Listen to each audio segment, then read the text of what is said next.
So kind of infamously at this point, the Titans traded away A.J. Brown, who was, obviously really good receiver, kind of struggled to stay healthy with the Titans, would always miss a game or two here and there, but they traded Brown away to the Eagles, who really was good with the Titans, but was great with the Eagles 2 years ago and still really good last year as well. Whereas the Titans said, you know what, we're okay. We're going to draft Treylon Burks, who could potentially give us some of what A.J. Brown can do, and on a much cheaper deal because he's a rookie. And while he's remained on that cheap deal, the concern is he ever going to get a bigger one, because he struggled to really show much so far with the Tennessee Titans in the 2 years that he's played for them. If you want to look at just good old box score stats, you see that the numbers have not exactly been otherworldly. Only 665 yards in the 2 seasons that he's been in the league, only 1 touchdown. But of course, big part of that is just playing time.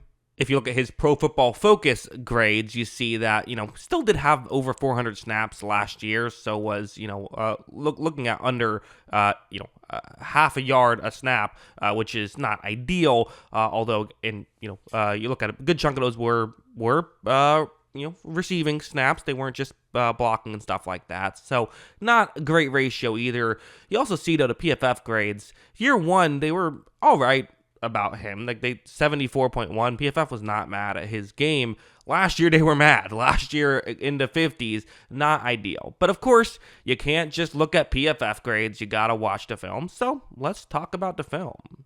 So let's start off with something like this, where it's going to be a zone coverage play, and really this type of concept is what they brought Burks in to do. This is what A.J. Brown was great at when he was there. These sort of over-the-middle routes against zone coverage, ideally with a play action. That's when these things are at their best. And there is going to be a play action here, so hopefully that can get players to move in, and you can throw over the top to Burks.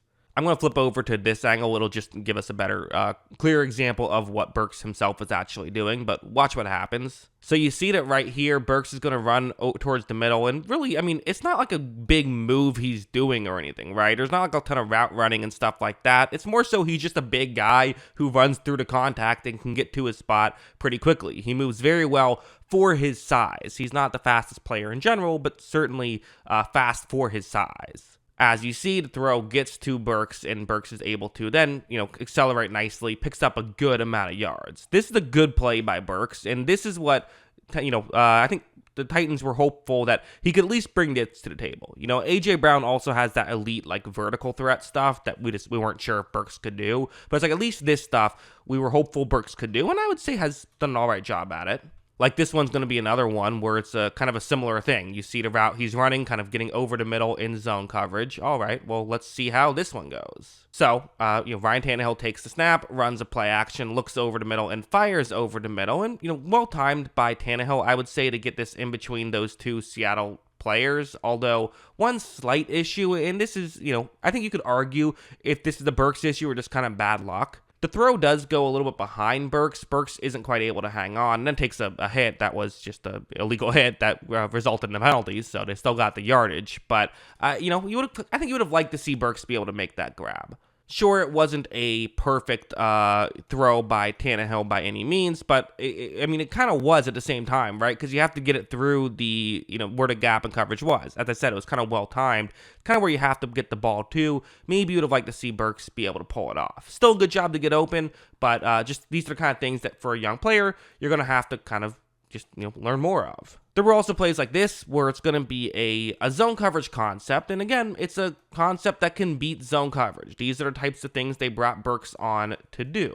Burks' route, that's where he is. So that's where he's going to be, going. His route is the more underneath route, which is what, where this play is designed to go towards. So, okay, got it. Let's see how this works. Well, when Tannehill takes the snap, he's going to look towards Burks. He flips it towards Burks, and you see, there appears to be some room. There's a Seattle player who's just off screen. What is Burks able to do? Well, he does his job. He's able to move forward and pick up a first down while getting out of bounds, and that out of bounds was very important because it's they don't have any timeouts left. So in that end of game situation, needed to get out of bounds. Burks does a very good job of that. So these types of plays, you definitely want to see. I kind of want to see him just do this stuff more because he is pretty solid at it. Although heading over here, I mean, there's no denying, I am showing the highlights. I am showing the best of the best from Burks, and that is not what happens every single time we see him. We do see a good chunk of stuff like this, where it's going to be a one-on-one matchup, underneath. Okay, kind of similar to the one we saw last time. Different. This is man coverage, but still. When this play begins, you see that right here, okay, good first step from Burks. It seems as though he's in a pretty good position, but this is kind of one of the issues, is that Burks had enough speed in college that he could kind of just run away from guys, even like good players. I still remember that Alabama play where he just ran past the defense. But the NFL is just another level, and your moves, you really do kind of have to be a complete player, and you kind of have to sometimes, be more creative with your route running and do subtle things to get yourself a little bit more open, because Burks is open here, but when Tannehill makes this throw, watch the defensive back kind of undercut this and just has the speed to really just, at this point, it looks like Tannehill was throwing to the Seattle player, not the Tennessee player. Tennessee was lucky that ball was just dropped, but that was not a win and really not a throw that Tannehill should have ended up making.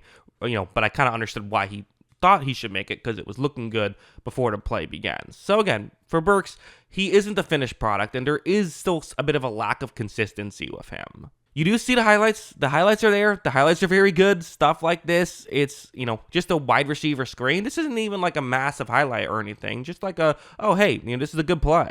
You're going to see that Will Levis quickly flips the ball to Burks. Right here, you see that there's a player who's, getting past the block pretty nicely for Houston, in position to tackle Burks. However, that just does not happen. Burks stiff arms him, and hey, again, is it the biggest gain in the world? No, but that's Derek Stingley, a pretty good corner. You stiff armed him and turned what would have been a 2nd down and 10 into a 2nd down and 5. You'll certainly take that. That's a good play by Burks to pull that kind of stuff off, and this is the stuff that he did constantly in college. The more I see Burks play, the more I feel like there still is a lot of talent here, right? Like, he still is a huge guy who can stiff arm players and can run really fast for his size, all of that stuff. I think I want to see a little bit more consistency, and really what I want to see from him is just better route running. I think that he is someone who very much his play style is just get to your spot, and I just think that, again, for a bigger guy like him, who just isn't as fast as a Tyreek Hill, for example, you sometimes have to use some more subtle things to get yourself open. You have to use route running and stuff like this. So for me, if I'm the Tennessee Titans coach, that's like the main thing I'm paying attention to. Can we get him get some of this route running a little bit better? I think if you do that, you could maybe unlock his potential, because as of right now, he's a fine role player, but he hasn't really shown to be much more than that as of right now, but that of course could change. So yeah, those are kind of my thoughts on Burks. What are your thoughts? Let me know in the comments below. Always love hearing from you, and of course, as always, thanks for watching.